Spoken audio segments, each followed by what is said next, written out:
আমাদের বিয়েতে কবুলটাই যেন বলা হয় শুধু ইসলামের নীতি মেনে, আর সব কিছুই ধর্মের বাহিরে। না, এতে আমাদের কোনো দোষ নেই।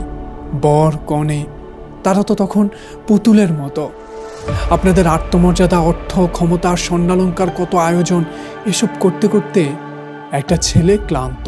তার বয়স তখন 30-35। আমার দেখা কোনো মেয়েকে আমি দেখি নাই তার এত চাহিদা। সব বাপদাদাদের আয়োজন, আত্মমর্যাদা, সামাজিক মর্যাদা। যখন কোনো ছেলে বা মেয়ে সিদ্ধান্ত নিতে যায় তখন খোদার দোহাই দেয়, অথচ খোদা বিরোধী সব কাজ আপনারাই করেন। কি প্রতারণা করেন আপনারা!